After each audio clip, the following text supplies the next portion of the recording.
90% of people I see jogging should be walking. Hashtag speed limping. Wow. And I have to say, Mike Boyle, criticising running like that and jogging, there's only one thing I have to say to you.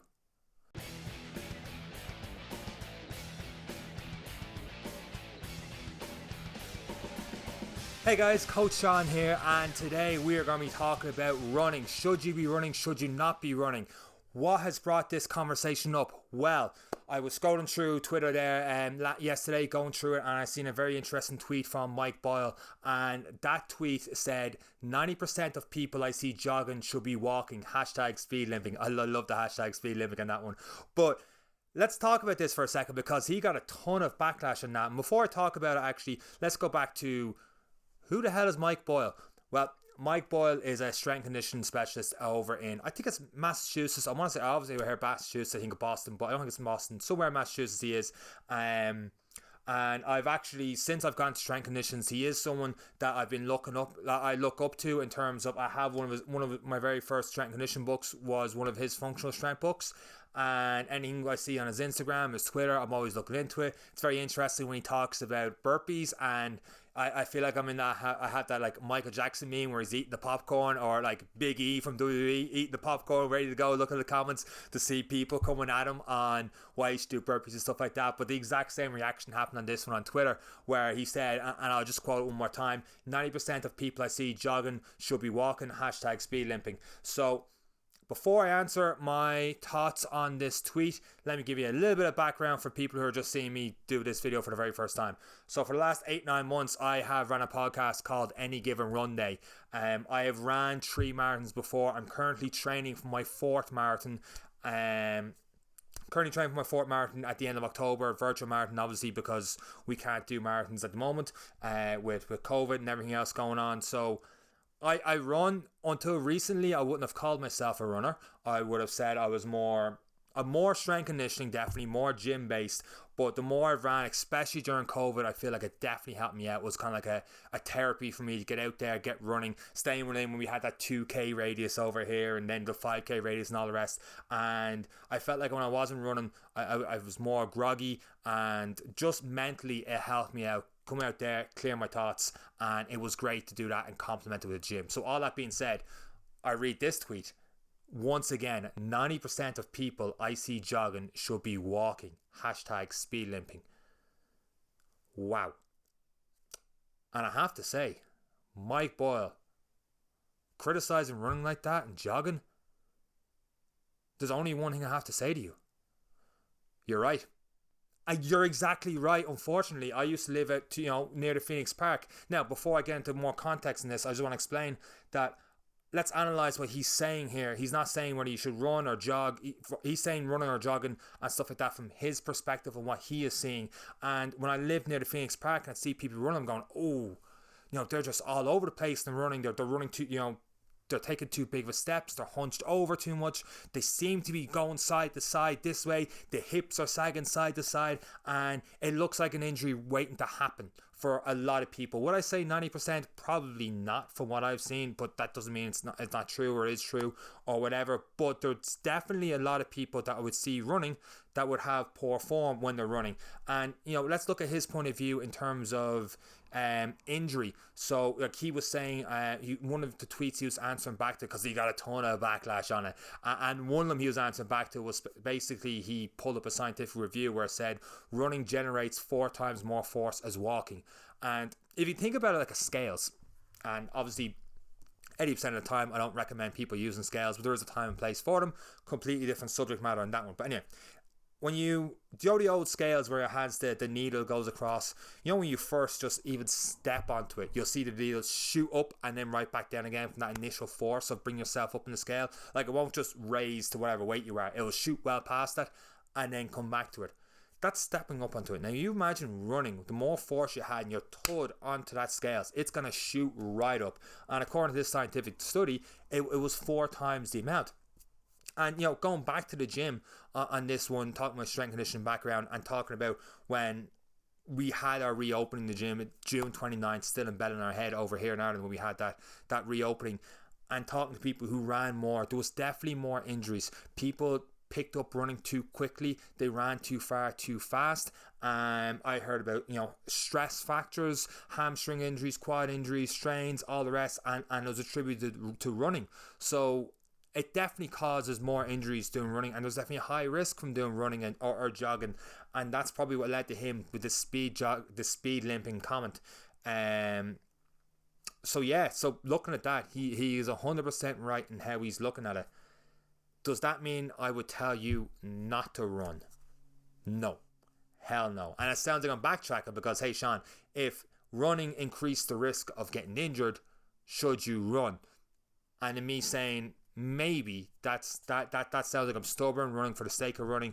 What's the deal behind it? And once again, I if someone asks me, they want to get fit, they want to lose weight, they want to get healthier, do I recommend running to them? No. I recommend strength training to them. But through the strength training, you can complement the running with that. So I would say build up that foundation base first. And once you've built that up, go straight into running. And some people out there listening going, hey Sean, I don't do strength training. I'm not in the gym. I do no bodyweight exercises. All I do is running and I feel great. Great, fantastic. More power to you.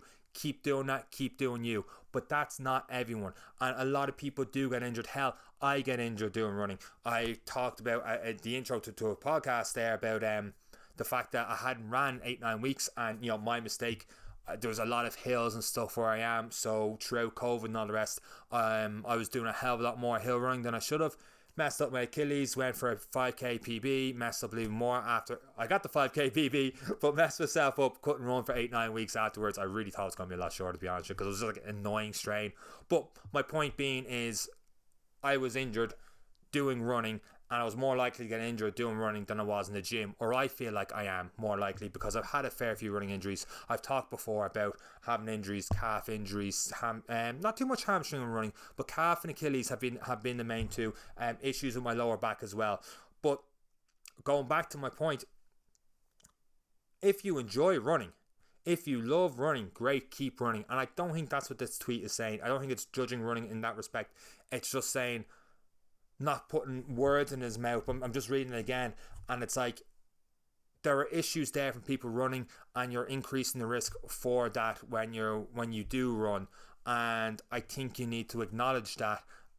And you're never going to 100% prevent injuries no matter what you do, but at the same time, there are different ways where you could possibly limit it a bit more. Strength training comes into it. We've talked before about like strength training, especially like the glute med and around the knees and stuff like that. So getting the mini bands out, doing those kind of exercises around the knees could help.